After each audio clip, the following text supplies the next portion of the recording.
All right, welcome on to this Q&A. Again, want to welcome to this Q&A. Question came in before, and the question was,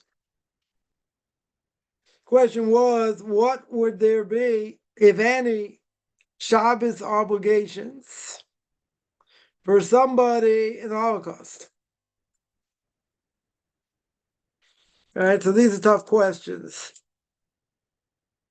Yeah, there's a book written called Hasidic Tales of the Holocaust, which you have a lot of these type of questions. Like, there could be a question. Let's say they could say, if you don't hand over X person, we're going to kill everybody. Are you allowed to hand over? Are you allowed to hand over the person in such situation? But again, no one should have to ever go through this. But the mission says explicitly can't do it. Everyone has to die. Yeah, you're not allowed to hand over somebody, regardless. They say, listen, if you do this, if you don't do this, we'll kill everybody.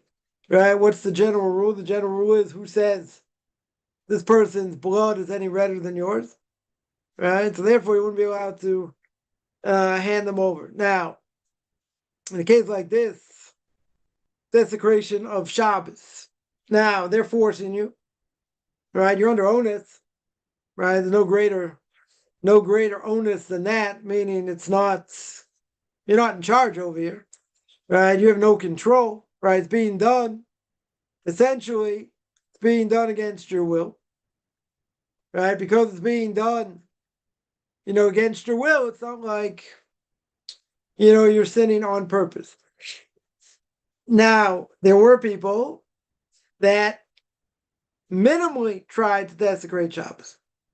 Right? The Ramban, others say, if you can do things in a different way, right? Not the way you normally do it, let's say during the week, or, if you can minimize Shabbos desecration, always better. Now, in this case, again, a lot of times they didn't have a choice. Now, also, what about, well, that's a little bit different question. Within this context, could they eat non-kosher? Could they eat treif? In order just to keep themselves alive. Now, some people refused. They said, never eat treif in their life, never eat anything non-kosher in their life. Right? So essentially, what happened, they said, I'm not going to do it. They refused to do it. So you say, wait a minute, it's pikuach nefesh. Saving lives. Right? You're saving lives over here. How could you not eat? The weaker you get, the worse it is. Body doesn't have a way to fight off any diseases or whatever, even though they're getting minimal amount of food anyway. Are they obligated, to not eat or eat very little? Not to eat treif. Also a hard question. Now, some people refuse to eat. Let's say on Yom Kippur, they wouldn't eat. They didn't eat that much anyway, basically starving them to death also. Right? These are hard questions. So in a case where, we'll get back to the original question, Shabbos. You have to desecrate Shabbos on purpose. So here you have no choice. They're not telling you. See, the difference is they're not saying, desecrate Shabbos or die, so you could go against your religion. That's a different issue. That you would have to die. But here they're forcing you. So you're under onus. Now again, if it's possible to do things in a different way than you would normally do, so you already take it down another level, right?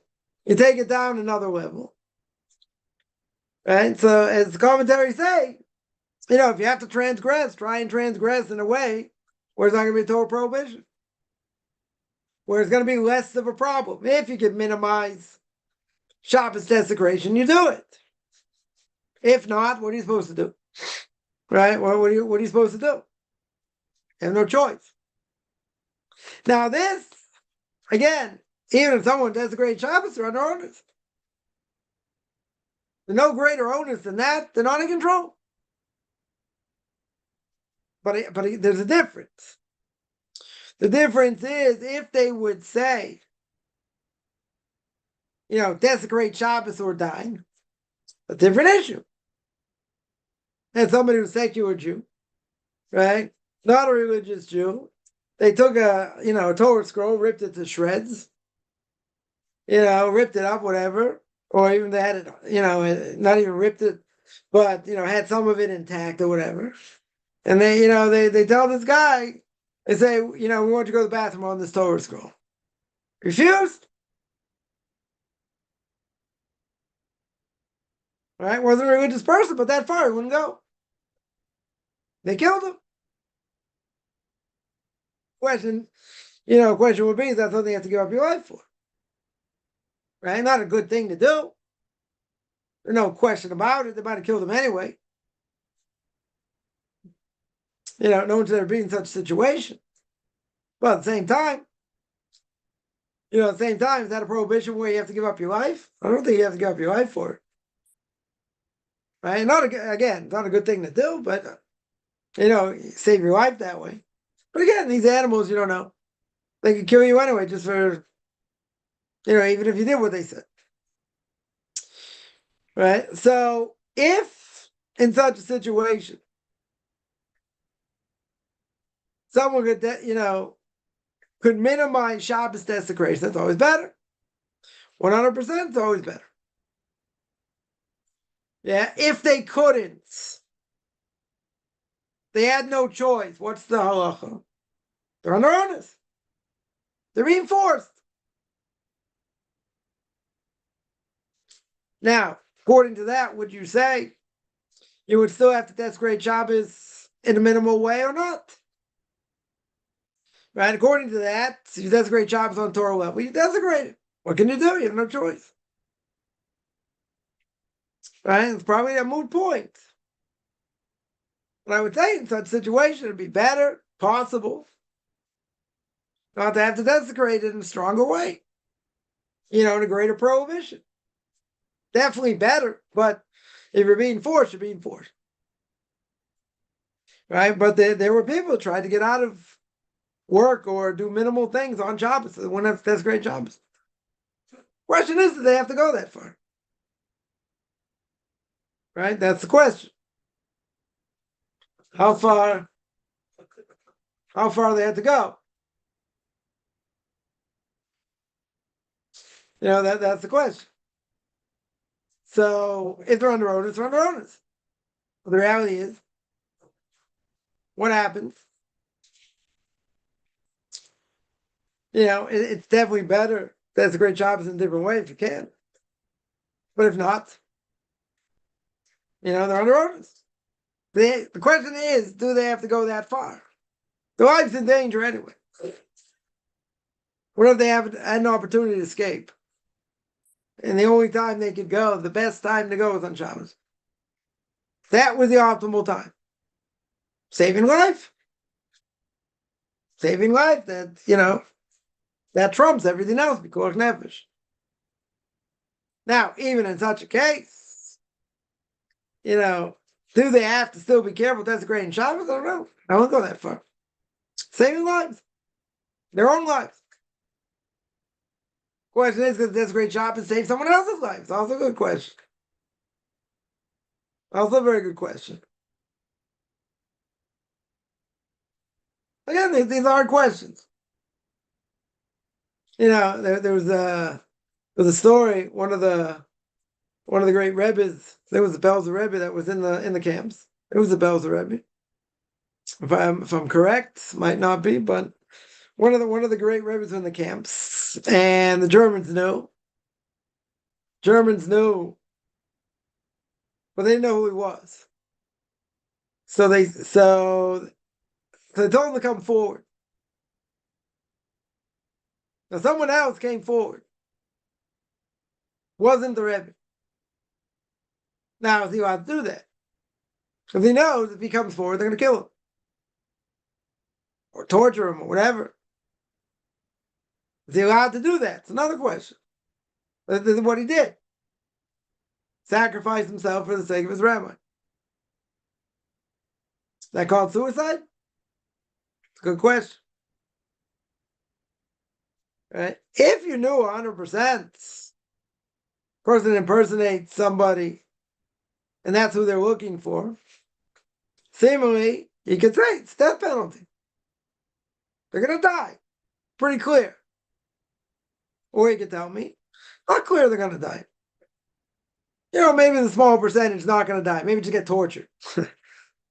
What's worse? Death only happens in 1 second. Torture could be who knows how long. Right? But most likely they get death sentence. I'd say it's a very high percentage is going to die. Right? It's really according to Allah, you're not allowed to do that. Right? You're sacrificing your own life, but again, these different circumstances. You got the people in Masada. Instead of being abused, what they do, they all commit suicide. Yeah, can we judge them? Can't judge them. We have a precedent for that. Gemara says there were 400 kids being taken to Rome. Right? The Gemara in Gittin talking about the destruction of the temple. So 400 kids, they understood what they're going to be used for in Rome. They all jumped overboard and drowned. Now, very interesting. The Gemara there does not say how good they've done it. Even if they were kids, doesn't matter. Right? Let's say they're young adults, even better. Even better, they're young adults. Yeah. So if that's true, if that is in case true, why does the Gemara say it's suicide? Gemara doesn't ask that question. That'd be an obvious question. How are they allowed to do it? Essentially, they're committing suicide. Now, they don't know for sure what they're going to be used for. I mean, they have a good idea. They're going to get abused. But that's one of the big three. One of the big three. You're going to give up your life for any time, any place. Murder, idolatry, immorality. Yeah, so if a person knows they're going to be used for immorality, and they commit suicide, not to have it done. A woman knows she's being taken to be raped. She hang herself, kill herself. The big question. Right? That's the whole question also by Esther. Right? We're going to keep this clean. Right? Esther in the time of Mordechai and Haman. Book of Esther. She goes to be the queen. She's got to give up her life. How could you be with a non-Jew? She's married. And she wasn't married. Yeah. So different answers. But that's an obvious question. She can't go to him. Forbidden to go to him. It's a wild explanation by the Ben Ish Chai. Ben Ish Chai was one of the great rabbis in Iraq more than 100 years ago, right, from Baghdad. And he writes a commentary. He's got, 60, 70 books that he wrote. And he's got a number of books on these homiletic Gemaras, like these stories in the Gemara, explaining them. So I always say, it's either you understand it straight away, or it's Kabbalah, right? It's one or the other. He used to give these classes, after prayers in the morning. The people prayed there and worked. Imagine who these people were he's talking to. Any case, by Esther, he's got a wild explanation. Unbelievable explanation.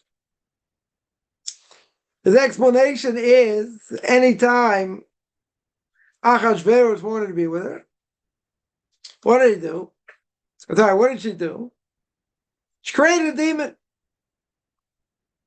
She knew how to create a demon. She looked exactly like her, right? She creates a demon, right? The demon goes with Achashverosh, and she disappears, right? And she goes to Mordechai, wherever she goes. She disappears. So he's got this whole thing. How it all transpired. Yeah, so according to him, she didn't really transgress over here. Wasn't really any question. Yeah. Shouldn't have been any question. It wasn't her. I mean, it is brought down that she does have a child with him. Child is Darius or Dayavish who helped rebuild the second temple. Yeah, okay. right? But there's a question on this Ben Ish Chai. Yeah, the question is, okay, if anytime Achashverosh wanted to be with her, very good. So she creates a demon, disappears. Then you got a whole question: how'd she get back? How'd the demon disappear and she took her place? Good question. But that's not the answer the Gemara gives. Yeah, it's a wild explanation. It's an unbelievable explanation. But the Gemara asks a very simple question. How can she be with him? She's got to give up her life. So that there have been women who gave up their life rather than do this.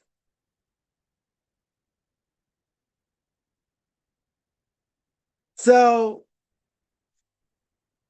remember, I asked my Rabbi a question.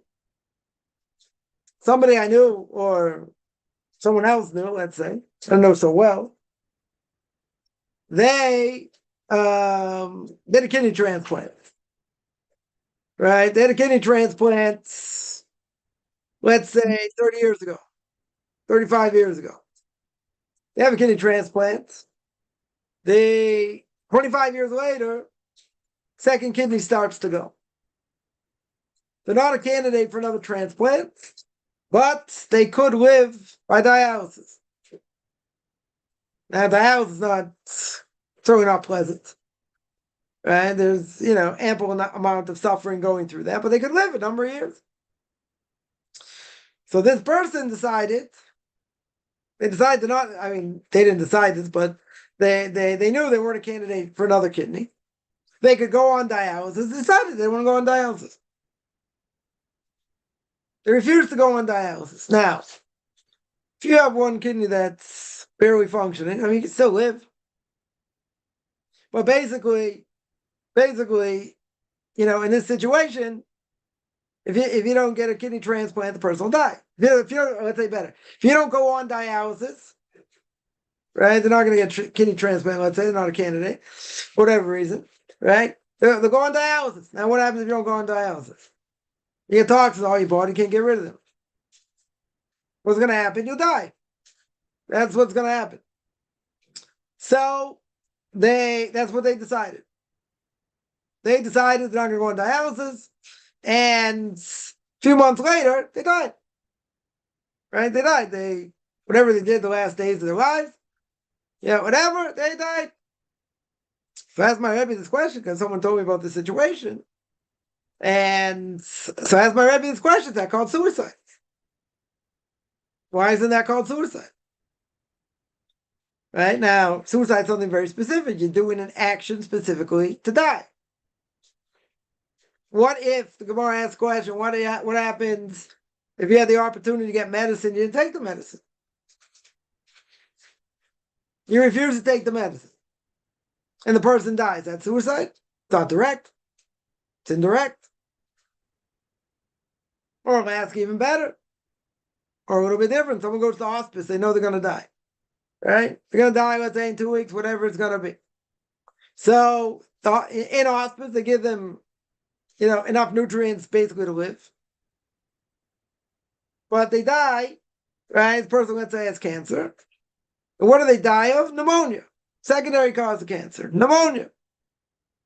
Now, why do they die of pneumonia? What's the reason they die of pneumonia? Because their immune system is shot. They can't fight it. So if they're starving them to death, that's murder. That's different. If they're barely keeping them alive, and then they get a secondary, secondary disease, and that kills them, is that murder? Right? So what's the simple answer? The simple answer is no. Why not? Because it's not direct. Not pushing a button, not giving them medicine, whatever, it's not direct. If they're starving them, that's more direct. So I asked my Rabbi this question. This woman who refuses to go on dialysis, she died. Is that called suicide? So my Rabbi brought me from this Gemara in Gittin. These 400 kids drowned. Why did they drown themselves? Because they don't want to be abused. They don't want to suffer. They don't want to go through extra suffering. So he says for that, you don't have to. That's not called suicide. Not called suicide. So I asked him, okay, very good. That's what he holds. I said, but you see, according to that Gemara, it's a Nagadata. What's a Nagadata? It's a homiletic story. Normally, you don't get to Jewish law through stories in the Gemara. Right? Usually, they talk about different laws, different things. Usually these type of stories are not brought down by the Rambam, by Maimonides. When it comes to Jewish law, it's not going to be brought down the code of Jewish law. So I told him, I said, very good. That's how we hold. Okay, but I said, there's no Rambam here. There's no Shulchan Aruch here. There's no code of Jewish law here. And what was his answer? He said, but that's how we hold. That's what the halach is. You learn it out from here. That's what he told me. So in such a case, if a person didn't want to go through extra suffering, the halacha is that's not called suicide. You don't have to go through, dramatics over here. You don't have to go to the end of the world to save your life if you don't want to suffer. But very interesting. He's learning from this Gemara. So even before anything happened, but they know. Right? They know what's going to happen. They don't want to go through it. They don't want to have to suffer. They'll suffer the rest of their lives. If they keep them alive, they'll suffer. They say, why suffer? We'll just end it now. Everyone should be jumping up and down. They can't do that. Who says you're allowed to take your own life? Right? In the vernacular, that's suicide. You can't do that. You don't have a right to do that. That's forbidden. So what gives you the right? So that's what Rabbi said. If you don't want to go through extra suffering, whatever it may be, you don't have to. Practically speaking, he said, that's the halacha. That's what we do. I mean, God forbid someone does that. It's not called suicide. Because they gave up their life where they didn't have to. Right? Now, what would happen if they had to give up their life, they didn't? They put a gun to their head and they say, bow down to the sky in a stick. Right? A refugee JC or a short little fat guy, Mr. Buddha himself, as I always say. Right? Hey, bow down to fat. So they probably won't, but it's a big mitzvah to make fun of idolatry. Say, hey, bow down to fat or die. You have to die. No question. If they say, we want you to have relations with this person, you have to die. You have to give up your life. There's no question over here, and if you didn't, you transgress. You don't sanctify God's name, you transgress. So a lot of people during the Inquisition, someone here brings up, they died rather than kiss the cross, right? They have to. That's the obligation. Nobody should have to go through with it. But, we say in the Shema, we say in the first paragraph of the Shema, right? You have to love the Lord your God with all your heart, with all your soul, right? I'm saying Boston, all your heart. You gotta love the Lord your God with all your heart, with all your soul. Now, what does it mean with all your soul? You might have to give up your life. That's what Rabbi Akiva was giving over to his students. As they're carving up his body. Right? He said, I was waiting this whole time. Waiting my whole life to sanctify God's name. Now I had the opportunity. So they asked him, go on brachas. The end of brachas says, they asked him, Rabbi, Ad Khan. This is what it means? This is what the verse means? And he said, yeah, I've been waiting my whole life, blah, blah, blah. And he said, Shema Yisrael, Hashem Elokeinu, Hashem Echad. Hear, O Israel, the Lord our God, the Lord is one. And he died. And then the Gemara says, Rabbi Akiva is welcome to the next world. You imagine? It's very hard to imagine. Someone's having their body ripped apart by iron combs. Right, blood going all over the place. Tremendous amount of pain. He's giving over this whole sermon. He's giving over the whole sermon to his students. I was waiting for this day, can sanctify God's name. They're like, that's what it means? Really, that's what it means? Now, not everyone agreed with Rabbi Akiva. But the halacha is, if that case should happen, and they're going to put a gun to your head and say, bow down, to this guy in a stick or die, gotta die. Or kill this person or we're going to kill you, you have to die. Or be with this person intimately or you're going to die, you got to die. Anytime, any place. Now, if a person doesn't do that, they transgress. It's okay. You transgress, no prohibition, sanctifying God's name. You'd have an obligation as a Jew, doesn't apply to a non-Jew, should have made that clear. Sanctification of God's name does not apply to a non-Jew. But at the same time, if a Jew doesn't do it, transgresses. Transgresses, Torah prohibition. So that's a different issue. But over here, if a person doesn't want to suffer, a person has an obligation to suffer. Listen, everyone's coming here, listening to me. They're going through enough suffering, you'll thank me later. So, boy, I listen to a lot of his classes. I suffered a lot in this world. True. No one's telling you have to be here. Same thing. Sort of. Not really. Yeah. Person doesn't want to go through suffering. So who says that person who couldn't get a kidney transplant, who says they have to go through dialysis? You're on this machine for a very long time, number of times a week. Not a pleasant way to live. But that'll keep you alive. 100% that'll keep you alive. No question. Could extend your life for years. But people say it's not quality of life. I don't want to do it. It's painful. You're right. That's true.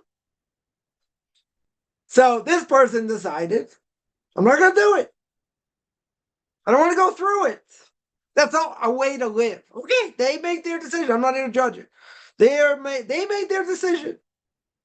I'm not going to have quality of life. That's too painful. According to the Torah, according to Jewish law, do they have an obligation? Do they have an obligation to go through the pain? And the answer is no.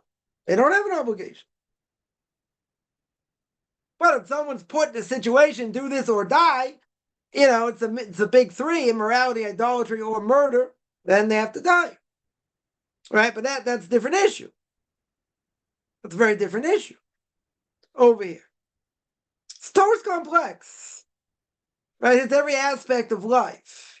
No one should have to go through any of these questions. Right? I know of a story. Someone's father was dying. Suffering. He cut off his pacemaker. Mentioned this story before. He cut off his pacemaker. The person said that we couldn't see our father suffer anymore. That's murder. So I asked the doctor, I said, well, was this person going to die? Yes. Would have died in, let's say, 10 hours, 8 hours. Person died in 2 hours. Can't hasten someone's death.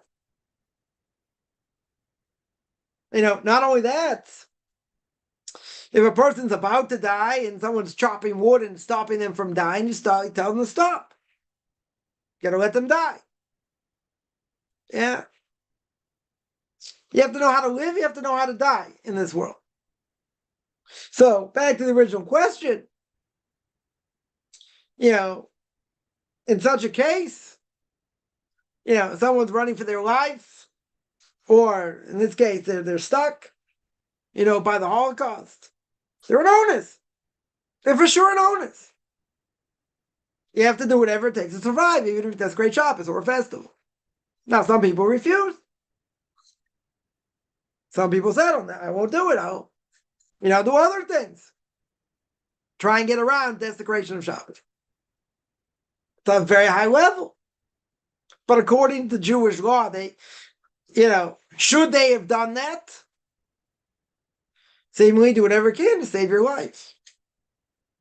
Because they're being starved to death also. So they don't have as much strength. It's not like, the next few days, they're going to get a lot more food. They're going to be able to rest. And they worked them to death, essentially. Ones were strong enough to work, a lot of them perished. Their bodies gave out. You can't work someone 15 hours a day. You give them barely anything to eat or drink, they'll die eventually. Bodies give out. That's what happened to a lot of people. So in that case, if that case of suffering like that, and you can save strength, at least you might be able to survive longer by desecrating Shabbos, then you desecrate Shabbos. Saving lives. Or potentially saving lives. Right? Even Gemara goes such a case where, let's say there was a wall fell on someone. There's a chance the person's alive. You can desecrate Shabbos. To see if the person's alive or not. Right, but that gets more complicated because the question is a Jew, is it a non-Jew? And even if it's a Jew, how can you save it? A secular Jew, could you save his life? All right, we spoke about this. Could you save his life? Well, what if he's not going to keep Shabbos? The only purpose of saving his life is going to keep Shabbos. If he doesn't keep Shabbos, technically he shouldn't be allowed to save his life. Right, it's a whole discussion. Today it wouldn't matter. You'd have to save their life anyway, for a lot of reasons. Right? But the Gemara goes through the whole discussion. And then at the end throws in, by the way, you're not allowed to save a non-Jew on Shabbos. Which everyone says, I can't save a non-Jew on Shabbos. What, you're only allowed to save Jews? That wasn't the whole point. The whole point of this whole Gemara is, how am I allowed to save the Jew? I shouldn't be allowed to save the Jew if he's not going to keep Shabbos. If he doesn't keep Shabbos, the whole purpose of saving him so he'll keep for future Shabbos. It's very good. Non-Jew's not in that category. Forget a JIT, a Jew in training where they're keeping Shabbos, whatever, right? But in general, it only applies to a Jew. So everyone screams that, see, can't save non-Jews. That wasn't the point. That's how they cherry pick, how these, Messianics and, Christian cherry pick. See, their Talmud says you can't even save a non-Jew, for drowning on Shabbos. That was not the question. Of like 30 or 40 lines of this piece of Talmud that comes at the very end. That's not the main discussion at all. Right? That's how the cherry pick. See, look what the Talmud over here says. Look how discriminatory it is. But that wasn't even the point. You idiot. That wasn't even the point. It's like you're taking the meat and potatoes out and you're eating like a little bit of grain. Very good. So you want to tell me the grain's the most important thing in the stew you're eating? What are you, an idiot? Yes, you're an idiot. Right? Because you're only looking at one aspect of one thing that's just taken out of context. Right? Totally taken out of context. So, simple explanation here is that how would they keep Shabbos? It's very hard to keep Shabbos when you're starving. Very hard to keep Shabbos when they're making you work. So there were some people, who survived, tell the story. They tried to desecrate Shabbos as least as possible. Yeah. Question is, did they have an obligation? That's the question. Seemingly they're under onus. They're under onus, they don't have an obligation. They don't have an obligation. How could they keep it? They don't have wine. They don't have meals, right? They're eating very little. They can do whatever they can do. Can't really do that much. Right? But you can, you can have it in your mind. They can sing Shabbos songs, different things, but, the essence of Shabbos they can't do. So they can tell me they can break Shabbos whenever they want. If it's, save their lives, they can. In that case, should be okay. Right? Depending on circumstances. Yeah, if they have no choice, they have no choice. Someone says it's all a test. Everything's a test. Everything's a test. So I'll tell you like this. I've heard great people, much greater people than me, say this, and I will definitely agree with this. That is anyone who survived the Holocaust. Anybody who survived, and we don't have so many Holocaust survivors left. Right? But anyone who survived the Holocaust and still stayed an Orthodox Jew, they're the ones you stand up for. No matter what level of knowledge they have. The fact that their emunah bitachon, that their faith and belief in God is strong, even regardless of what happened to them and to their families, they are the heroes. They are the real heroes. Someone came to one of the rabbis, forget who it was, came for a blessing. Yeah, wanted a blessing for whatever they needed. So the rabbi said, you see this person over there? One with the number, on his arm? Go ask him for a blessing. He's much greater than me.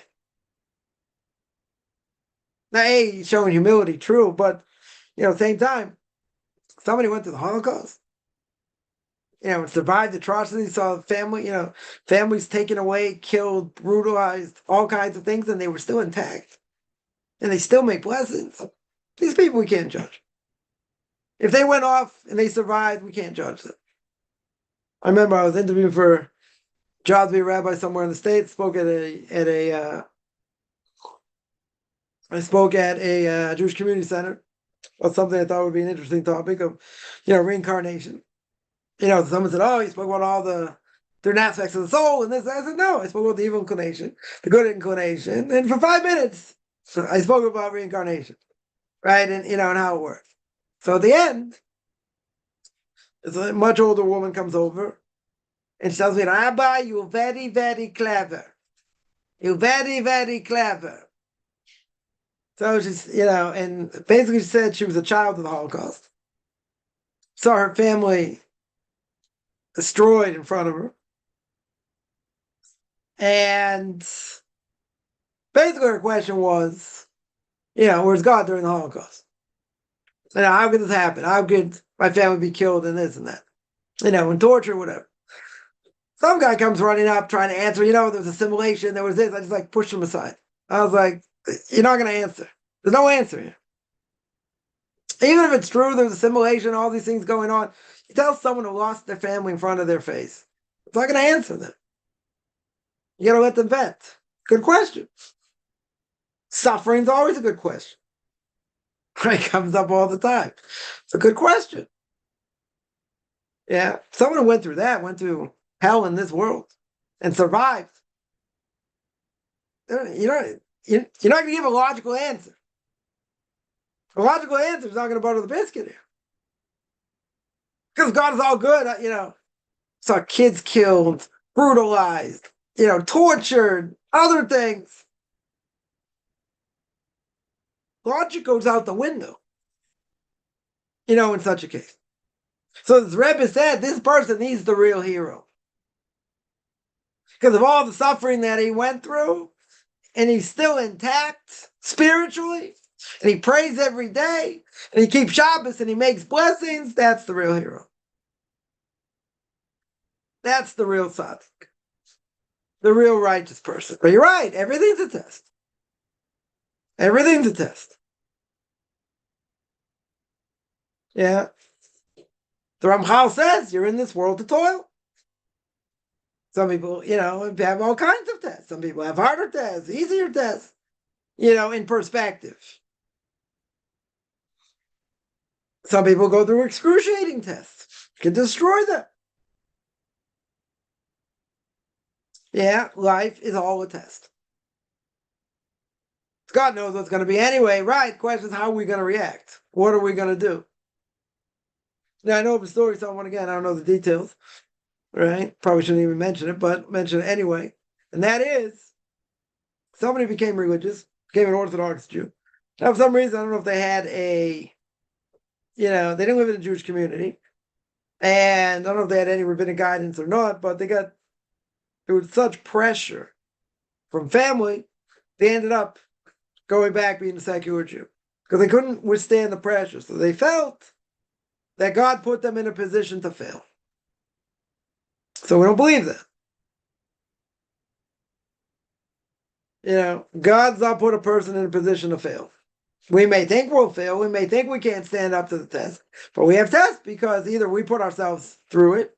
We did it to ourselves. Kaufman's 615th commandment, right? Don't be a moron, right? You did it to yourself.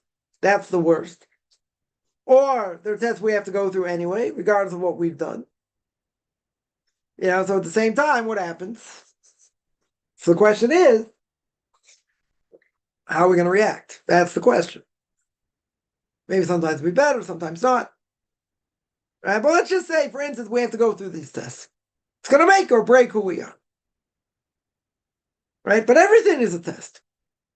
Everything in life is a test. Right? There's no such thing as being static and staying, mediocre. Either I'm going up or I'm going down. Right? Those such things that I'm okay. Yeah, I'm good. Anyone feel like they should be satisfied in this world? Spiritually? I don't think so. Either going up or you're going down.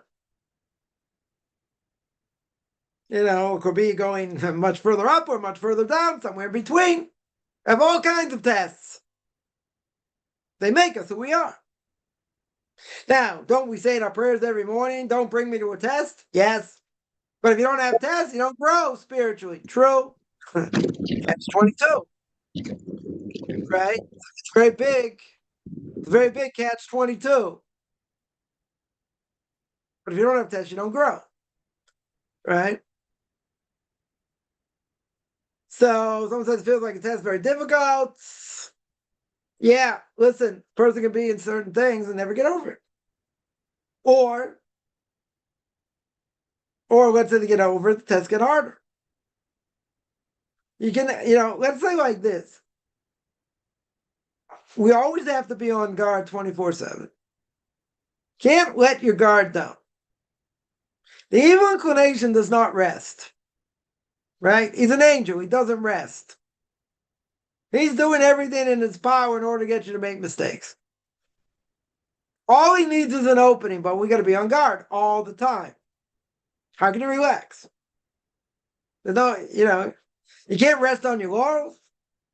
Resting on your laurels is like maybe standing in the same ground day in and day out, but probably not. Probably eventually going to atrophy and go backwards. So if you take a step backwards or 2 steps backwards, you got to go 2 steps forward to get to 0. Over years, you could be in a deficit of like 10,000 or a million or whatever. Right? So you can't relax. Can't kick back and sip pina coladas. Right? I mean, you can't to a point. But you got to remember, life is coming at you. Always. Can't be asleep. Can't relax. I'm not saying you got to be paranoid. I'm not going that far. But at the same time, you gotta realize everything's a test. Depends which way I'm gonna go. Once the person feels, oh, I can let my hair down a little bit. I mean, I don't have any, but you can let your hair down, relax a little bit. That's when the inclination comes full force. That's when he hits you, and then you get knocked down. Yeah, you're gonna say, but things happen when I least expect it. Also true. So you got to expect the unexpected. How do you do that? Life's a test. Got to work hard. That's what it means. Take yourself a what do you call it? Look at what we've done on a daily basis before we go to sleep. Right? A cheshbon and nefesh. How did I make blessings? How did I keep shabbos? How did I interact with others? How this? How that? That's where you can see where you're really holding in the world. Well, life is always a test. It's always a test. Sometimes it might be easier, sometimes not. Depends on a lot of different factors. Yeah, somebody asks, so that was my short, long answer to that. We know you got to give up 3 things, right? You got to give your life for 3 things, right? During Nazi persecution and the Spanish Inquisition, yes. The enemy said,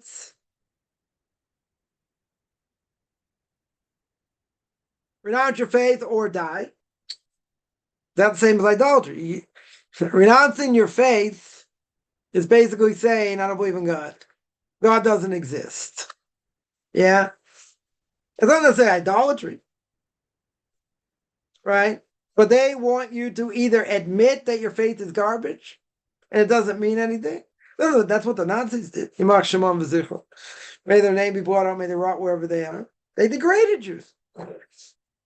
Totally degraded them. It wasn't like believe like this or die. They just, they made fun of them like, where's your God? Where's your God now? I'm your God. Lick my boots. I'm your God. Do this. Bam. Get hit with the gun, get hit with the boot, whatever. Yeah. Are you ever allowed to renounce him?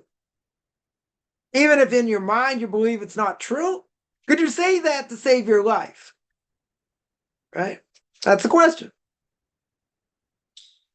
Right? So it's not one of the big three. That's for sure. It's not idolatry, murder, or immorality. Right? I don't think it would be classified as idolatry. But at the end of the day, I would think that would be also you have to die, sanctifying his name. Because they're going to come to you and say, we want you to renounce God. We want you to renounce your faith. Yeah. It's like saying God doesn't exist, Torah doesn't exist, Shabbos doesn't exist. That you probably should have to give up your life for. Right? Again, I wouldn't necessarily say it's idolatry. Right? But they want to degrade you. Right? If they would tell you, I want you to desecrate Shabbos or I'm going to kill you. Right? Now the question is, why are they doing it? If they're doing it so you go against your God because he doesn't want you to do it, then you have to give up your life. That's called shmat. Shmat means they're making decrees against you, even if it's not the big three, but they want you to go against your religion, and 100%. So in this case, it'd be the same thing. Right? They're saying, I want you to go against your God. I want you to denounce your God right to me. You can't. That's forbidden. Even if it's not one of the big three, that would be forbidden. Right? That would be forbidden. Somebody asks, what kind of work is permitted for security soldiers time of war? That you can do anything. Same thing. Is it better, not to have to desecrate Shabbos if possible? There's a story with the sniper where sniper got drafted. I don't know, they had to do Rav Chaim Kanievsky's father, blessed memory, I think in the Russian army, and refused to carry a gun. Could have been shot just for that. But in the, it's freezing, freezing winter, he refused to wear the coats that they gave them. Why? He felt that there's a problem with shotness, mixture of wool and linen. Right? You're not allowed to get benefit from it. Can't wear it. Right? Can't wear it. Now, you're gonna tell me it's 40 below Celsius. That's pretty darn cold. Yeah. Why couldn't he wear it? Even if he's going to get benefit from it, he's over Torah prohibition. But if he doesn't wear it, he could die. He could freeze to death. He could freeze to death. Doesn't Pikuach Nefesh trump everything?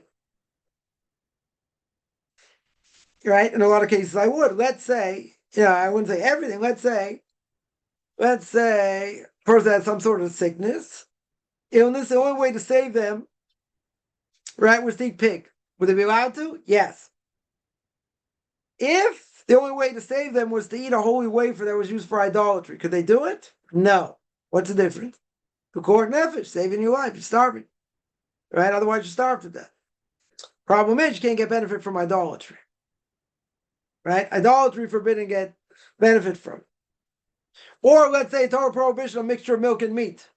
Someone made you, I don't know, a kosher cheeseburger across the board. Kosher meat, kosher cheese, Torah prohibition. Everything else is rabbinical. Yeah, McDonald's rabbinical prohibition.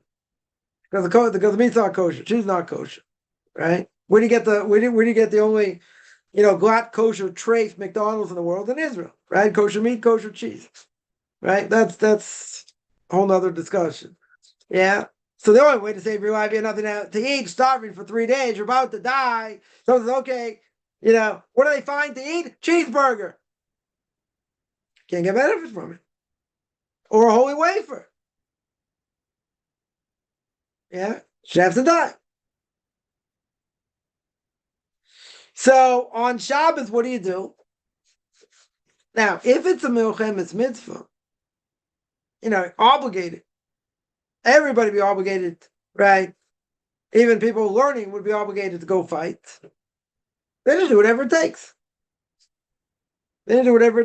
Again, if there's a way to desecrate Shabbos less, it's better. If it's dangerous. If not, I mean, I can't give specific examples, but, some would probably say that in time of war, you do whatever it takes. It's got stats to be korch nefesh.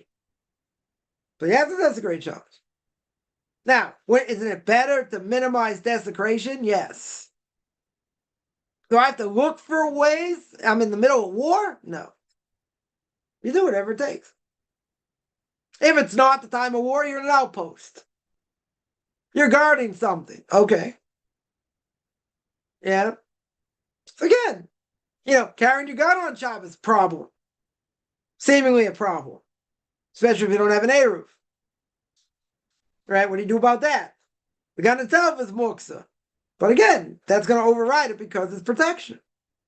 Using it for protection. There's a question, let's say in the States, when, things are dicey right now, I would say, all the anti-Semitism or whatever, can you carry guns to shul? It's a whole discussion. I'm not going into it now, but it's a whole discussion. If you don't have, and if you do have an Eruv, we'll make it even more interesting. What about a woman? Can a woman pack a piece? Right? Would it be permitted? Because a gun is considered a male garment, because men go to war, not women, usually. But let's say a woman's got a smaller gun, not a Smith and Wesson. Anyone know what I'm talking about? Yeah, smaller gun, more compact. Is that? It's not like a male gun that he would use. Yeah, it's complex. It's complex. And it's not a simple question. Somebody asked, I'd make a vow, quit an addiction. Nobody should be making vows, Jews or non-Jews. Because the problem is, there's a problem to keep it. So the Gemara says, this is their opinion, whether it's better to make a vow and keep it or whether not to make a vow at all. And we all, practically speaking, it's better not to make a vow. Because the Gemara says, anyone who makes a vow, you forbid something that is already permitted, so you're called a sinner. Right? Let that sink in. A person who makes a vow, even if they establish the vow and they keep it, they're called a sinner. Now the question is, what are we worried about? We're worried about you're going to be over a Torah prohibition of not keeping the vow. Right? Vows also apply to non-Jews. So can a non-Jew make a vow? No. No. Should not do it. Right? You'll say, even if they know they're going to keep their word, nobody's word is good in such a case. We don't look and say, oh, he always keeps his word. Okay. When it comes to spiritual things, a person's got an evil inclination, you don't know. You don't know. Even if you know he keeps his word at all times. Okay, so what? He's still called the sinner. Because most people don't keep their word. Most people will not fulfill what they're supposed to do. Because they won't fulfill what they're supposed to do. You don't do it. Right? Jew or non-Jew. They have an Yetzer Hara about not learning. Oh, do they have a Yetzer Hara? They have an evil inclination about not learning. No, I wouldn't say they do. Because if they want to learn, fine. If they want to learn, right? They get a lot easier what they have, what they have to keep and what they have to know. A Jew is a different issue, major issue. Right? Because you got an obligation to learn as much as you can. So if you have time to learn and you don't, you're wasting time. So that's a huge thing. That, the Jerusalem Talmud says, God does not have any compassion for. That he says, that the Jerusalem Talmud says, God can overlook idolatry, immorality, and murder, big three. He can overlook it at some point. But if someone wastes time when they could have been learning, God does not look the other way. That's a huge Yetzer Hara for a Jew.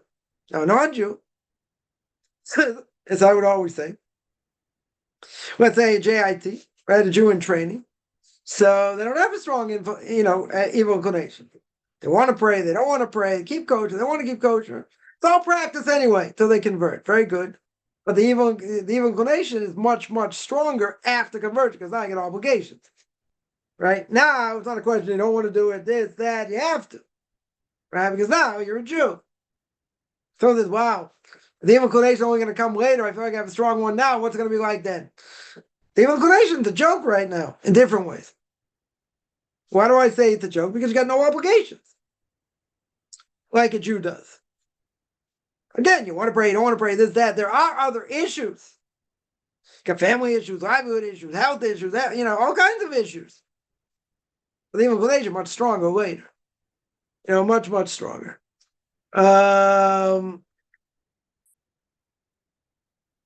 Yeah, let me see other questions here. Written text of the Torah. Okay. Torah states that even before the revelation of Mount Sinai, was written a part of the Torah recounting the events of creation. Okay. Yeah, so what's the problem? Yeah, and he recited it for the purpose for the people. Yeah. So the Gemara says, getting 60a, Rabbi Yochanan said, and Rabbi Shimon Lakish, they say in there, Rabbono, the Torah was given piecemeal in separate scrolls. Yeah. When God spoke to Moses, giving this over, you think he gave it over in one shot? God gave Moses the Torah to be able to explain it to everybody. He gave it to him as a gift, the Gemara says. Right? Right? So if the Torah says before the revelation, the Moses had written part of the Torah regarding the events of creation until that time. That's not a problem. Why is that an issue? He knew all that history and everything that happened before. Yeah. We say it was given piecemeal. Yeah. So I don't really hear the question. Because God gave it to him as a gift. He gave him all the information as a gift. So if he gave it to him as a gift, how was he able to retain it all? He was able to retain it because God gave it to him as a gift. But at the same time, you see how it's given. Yeah. It's not given all one shot. Not only that, you see, God spoke the 10 Commandments. Very good.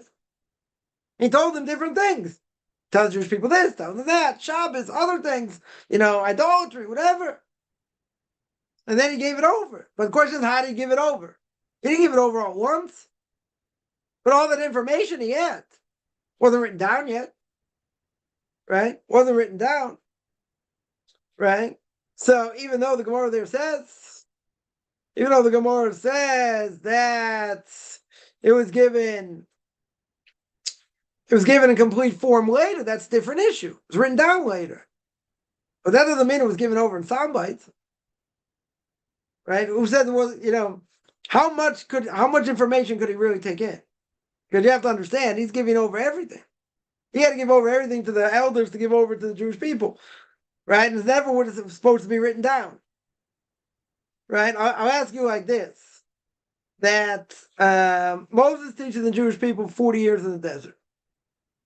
He had to be teaching them oral law also. Oral law was given at the same time. Right? How do I know oral law was given at the same time? Because if the Torah says don't steal, right? And if you look at the 10 Commandments, Torah says don't steal, but Torah told me before don't steal. Now, in the 10 Commandments when it says don't steal, what's it talking about? Don't kidnap. How does Rashi know that? Because it can't be talking about stealing. Stealing was already spoken about before. Very good. So you needed oral law at the same time. You had to be given over that also. Now, how do I know that logically? Because if he's in the desert for 40 years, there are 3 million people, let's say, between 2 and 3 million people. If there are 613 commandments, how long would it take him to train, I don't know, however many scholars, let's say 1,000 scholars or 10,000 scholars, how long would it take him to train them in the commandments and for them to be able to teach others? I don't think it's going to be 40 years. Depends how many people it's training, but I don't think it's going to be 40 years. Maybe I'll grant you 10 years, maybe. 613 commandments. How hard can it be to give that over? You keep drilling them, mnemonics, I don't know, flashcards. Make flashcards out of rock, right? How'd they give it over? How hard could that have been? 365 days a year. It's a long time, right? Multiply that by 40, right? How many days is that? We'll do the math here, right? 365. Where's my calculator? 365, right, times 40 is how many days? It's 14,600 days. Now, divide that by 613. Right? Divide that by 613. What do you get? 23. So for 40 years, if you would do that math, you'd have to teach them 23 commandments a day. How long in the world could that take? A couple hours? Maybe? You're going to teach them 50 in a day? Maybe 100 in a day? Different mnemonics, this one, that one, bam, bam, bam. You want to tell me it's going to take 40 years? Shouldn't take 40 years. I'm in a generous mood. I'll give you 10. I'll give you 10 years. What was he doing the last 30 years? What was he teaching them? He could have been teaching them their commandments and simple explanation or whatever. He had to be teaching them a lot more. What was he teaching them? Oral law. That's what he had to be teaching them. He had to be teaching them all the intricate details. Because they're not going to take 40 years. So God gave them all the information. I can't even imagine this in one human being. And he gave them all the information in one shot, like wired him with all this information of how to keep the Torah and what they're supposed to do and all that. Right? In a very short amount of time. Now, you can have people that are geniuses, have photographic memories, that can learn, a lot in a very short amount of time. Okay, but you still have to have a lot of heavenly help getting it straight and, and how we hold and different things and different arguments, whatever. There are people like that have that, like, encyclopedic knowledge. That's very rare. It's extremely rare. So what do I have over here? God gave it to them as a gift. But he didn't give it over to them in one shot. It's impossible. Would have been impossible.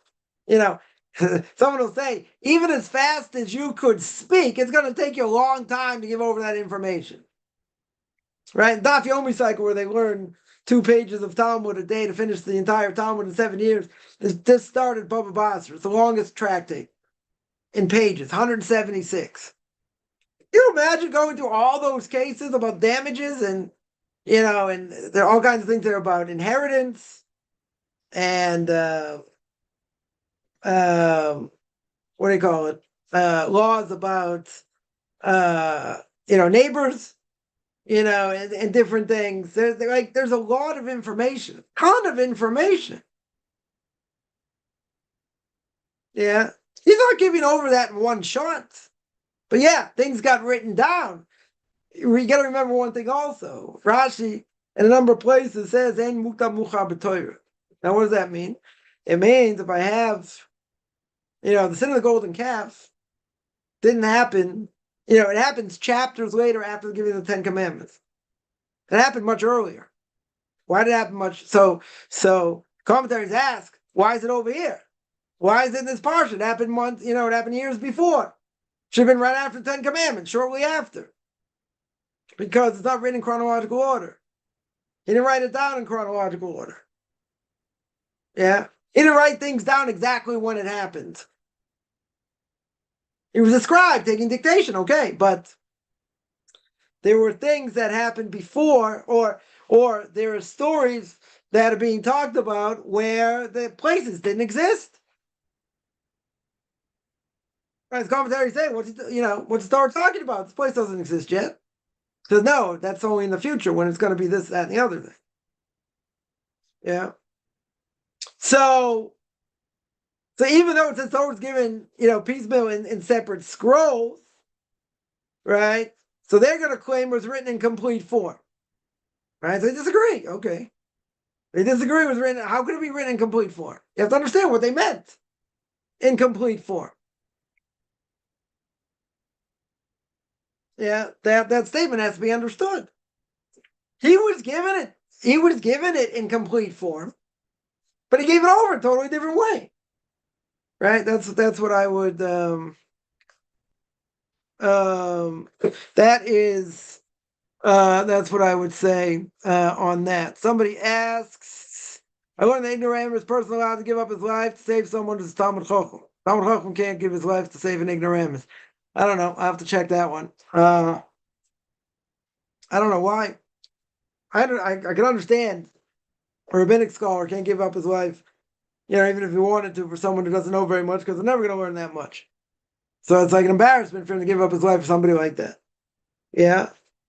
The other way around, but the question is why it's not called suicide. I don't know. I have to look more into that. Someone asked, what's the correct understanding concept to bind? Yeah, this concept, binding the plan we give the Torah Mount Sinai. Yeah, the Jewish people before they got to Mount Sinai were considered, the whole question, were they considered Noahites or converts? Or Jews. Right? So say that Gemara says that Abraham, kept the entire Torah before it was given. Isaac kept the entire Torah before it was given. Yeah, his kids kept the entire Torah before it was given, but that's very hard to understand. Right? For a lot of reasons. One, let's mention a few. One is that Jacob's married two sisters. Yeah, that's forbidden. So if he kept the entire Torah, how could he be married to two sisters? Yeah, you have the story of Tamar and Yehuda. Now some say that what do you call it? Tamar was his daughter-in-law. Some say that they stayed together after he found out, he got her pregnant or whatever, and they stayed together. That's one opinion. Other opinions say no, that happened. They went to separate ways, and that was it. Right? But let's say they stayed together. How could he stay together? If he really kept the Torah before it was given, he can't be married to his daughter-in-law. He can't be with his daughter-in-law. Right? See, tell me, well, he didn't know it was her. True. Right? It's kind of funny. That's where kingship comes from, but it's another story. Right? Nonetheless, he's not allowed to be with her. Right? You got a lot of questions according to the Torah itself, that if the Jewish people were considered Jews, you got a lot of questions. A lot of questions. Now, if they're Noahites, you got less questions. Right? But what happened to Mount Sinai? Right? Everything's binding by Mount Sinai. We were considered converts at Mount Sinai. That was the binding thing. That God spoke to us. Everybody there who was there, heard him speak at least the first two of the Ten Commandments. Some say they died, came back to life. Others say they heard all the Ten Commandments, died, came back to life. But certainly is brought down that Jewish people at that point had greater prophecy than Ezekiel did in his vision. Yeah.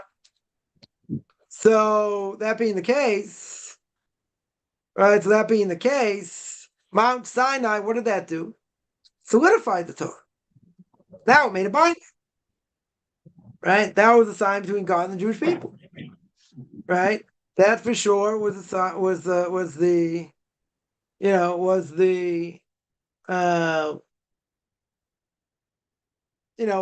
made it binding. If you first of all, no other so-called religions ever made such a claim that their God spoke in front of 3 million people. Yeah. So that bound us. Now, the Christians are going to say we're not chosen anymore. They'll make up their own story, and so will the Muslims and everyone else. But no one disagrees that this happened. Christians and Muslims both agree God gave the Torah to the Jewish people. That made it binding. For sure made it binding. Right? For sure made it binding. Right? Now, if a Jew decides, right? Now, even before that, you got the story last week about the Makoshesh. Koshesh, who was Salafka, picked up sticks in the desert on Shabbos. They stoned him to death. Right? Now, why did he do that? Some say it was an Aveira Lishma, sin for the sake of heaven. Right? But really, they didn't have to keep Shabbos in the desert. They're only going to keep Shabbos when they get into the land of Israel. So there are commands. There are commands to keep Shabbos, very good. But was that binding on them? He wanted to show it's binding and how severe the punishment is, even in the desert. But when does it really become binding? It only becomes binding at Mount Sinai. That's what I would say on that. Somebody asked before, let me just see here. Third question. Person uses the internet, does that mean he's putting himself in danger? Yep. Definitely, it's a danger. There's no question. Right? So you consider the rush if you survive in modest streets. Okay. Yeah. Now, most people would say you're in business, other things, you need it. Okay. You can have filters. You have to have guidelines. Right? That's all very true. Some will go as far to say it's like you got to give up your life rather than use it. Okay, it's a little bit much, but what's the idea? The idea it's an immoral thing. First thing is say like I remember I asked college students once. I said, how bad TV is. I said, well, I can watch Doctor Who. I can watch the History Channel. Very good. Do you? No. Most things that are on the internet are bad. It's either a waste of time or there's immorality, there's vulgarity, there's all kinds of things, right? The majority of it, Lashon Hara, the boot, right? Forget even the other things. You know the Lashon Hara. That's being spoken about. A person listens to it, then they speak it afterward, whatever, right? You get plenty of issues. Someone will say, but it's a great place to learn Torah. Good. That's where I get all my Torah from. Okay. But isn't it extremely easy to just stray away from and look at other things that are interesting? I'm not saying they're necessarily forbidden. They're interesting. Or look up history things, other things. Forget about Torah. Torah's another issue. But aren't these other things interesting? Sure. Now, can one thing lead to another and then all of a sudden you're hearing Lashon Hara, other things? Sure. So if someone says, yeah, I'm only looking at, Torah videos. Very good. What about pop-ups? Can other things pop up? Sure. I got a pop-up blocker. Okay, does it block everything? Unblock everything. Or you get suggestions of things to look at. Now, maybe the suggestions are good. They're only Torah. Maybe there are other things. Isn't it like, a trap? Isn't it like being caught up in a web? Sure. No pun intended. Yeah, isn't it like being caught in a web? Sure. But someone will say, if that's the only way I can get information, listen, it's brought a lot of people to repentance. A lot of good videos out there. Right? So if a person's focused on that, and that's how they came to it, okay. But again, we'll ask a very simple question. The majority of things on the internet today. Yeah, majority. Fucking high majority. Good or bad for the soul? Answer, bad. I'll answer it. Bad. Lashon Hara, immorality, vulgarity. Right, that's enough. Yeah.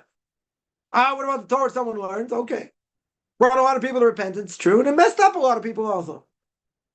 A lot of people waste a ton of time on it that have nothing to do with what they're looking for. Yeah. So now you want to say, but you put yourself in danger. You're 100% right. See if you got to filter specific things. You're only looking at Torah. Okay. Yeah. It can be a big trap for that also. But let's say the few people out there doing it for the right reason, and they're on there for the right reason. Very good. Does that mean it's foolproof? Doesn't mean it. Doesn't mean a person's not going to stumble. But if a person was only on those sites and nothing else, so good. That's where you get a lot of good information. Okay. Yeah. But even that, people can stumble. Even with the best of filters. People for sure can stumble. Right? So, question is, aren't you putting yourself in danger? Yeah. Is it worth it? Some people have been destroyed by it will say no. Even with all the Torah there. Right? They got to be careful. So when I imagine you shouldn't put yourself in danger in the first place. Okay. But again, we have an easy way. We got an easy way of convincing ourselves, for sure. Saying we're not doing anything wrong, we're just looking at Torah, whatever. So it's making a neder provoke the Yetzer Hara to focus more on usual. Making a neder, making a vow is worse. What is the problem making a vow? We said the problem is you're a sinner for doing it. You shouldn't forbid things that you don't have to forbid, that are already permitted. You're going to say it's an extra getter, it's an extra fence around the Torah. But the Gemara says it's better not to do it because you won't uphold the vow. You will not uphold the vow. So that provoking the evil inclination, many things are going to provoke the evil inclination. But yeah, a person can say they're not going to do this or do that, and it's bad for them.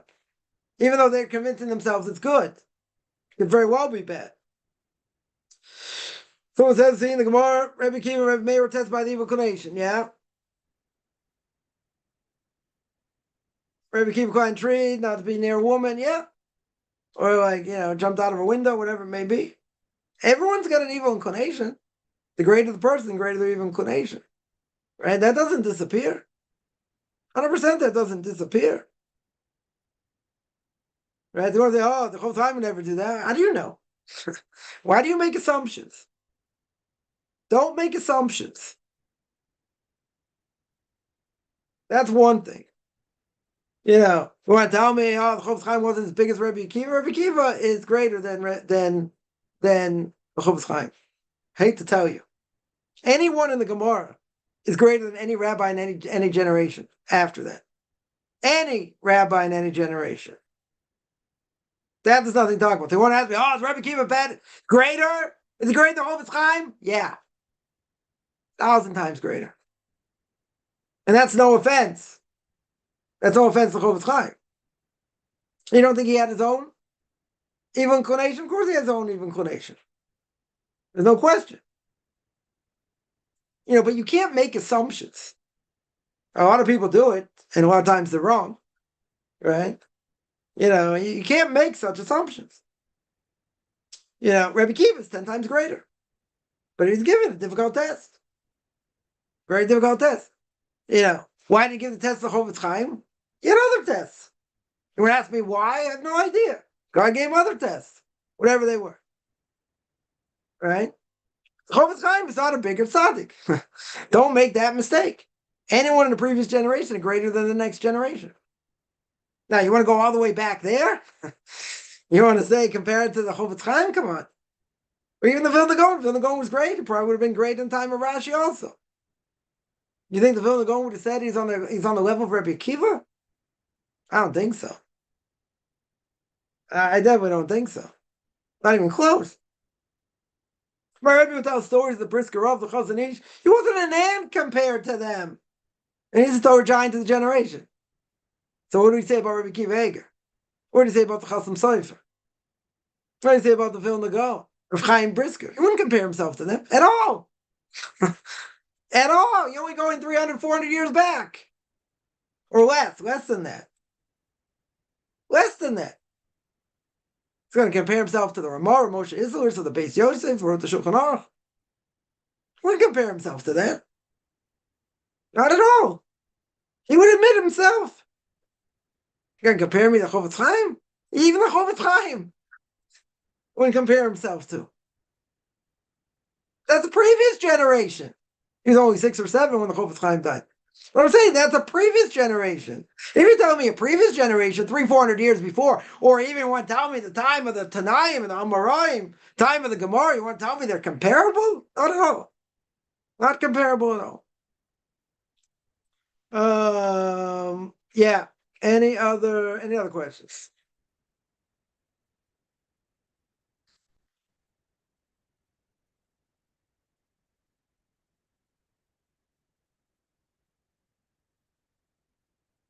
All right, I'm going to stop here. Someone asked, all right, one more question. Are there exceptions to the rule? Is Yaakov greater than Abraham? No. Right? How do I know? Because what's the first blessing in Shemona Esrei? Say, Magen Avraham. Shield of Abraham. When I say shield of Jacob, Jacob had 12 kids that they're all righteous. So you could say maybe it's a knock against Abraham because he had Yishmael, etc. But the Ramchal in Derech Hashem says he was the tree, he was the source, he was the he's the source. Everyone else, the branches of him. So Abraham is greater. He's the father of all nations. He's definitely greater. Right? There's no question. He passed that down to Isaac, passed it down to Jacob. Jacob wouldn't be anywhere without Abraham. Right? Certainly wouldn't be any, why the images are on Kisei Kavod, God's heavenly throne, that's a whole nother thing. That's a whole nother thing. Right? But again, everything starts from him. God, he's called the father of all nations. Jacob's not considered that. But through Jacob came the Jewish people. But the Jewish people came through Abraham, right? Through his knowledge. And it got passed down. So in some ways, yeah, maybe, Jacob had all his family, they all stayed strong. They're all righteous. Didn't happen by Abraham, didn't happen by Isaac either. Right? The interesting thing, you had people come out of them that, were bad. Really bad. So even though they say that Ishmael did, he repented, but his offspring, it's a whole nother discussion I'm not going to get into. But Abraham's greater. Certainly the Ramchal says there's no question. He's the root of everybody. Everyone else comes through him. In any case, I got to stop here. So I do this every Tuesday and Thursday, 10 o'clock Eastern time, 5 o'clock Israel time. Anyone has any questions, you can find me on Facebook at Michael Chaim Kaufman, Beyond Orthodox Conversion in Judaism, orthodoxconversion.com, or Beyond Orthodox Conversion in Judaism on YouTube. There I got videos on Q&As, Pirkei Avos, Ethics of Our Fathers, Book of Leviticus, Torah portion of the week, even though I'm very behind. Otherwise, you want to send me an email, rabbichaimkaufman@gmail.com, RBBICHAIMCOFFMAN @gmail.com. Wish I'm a good beginning of the day, middle of the day.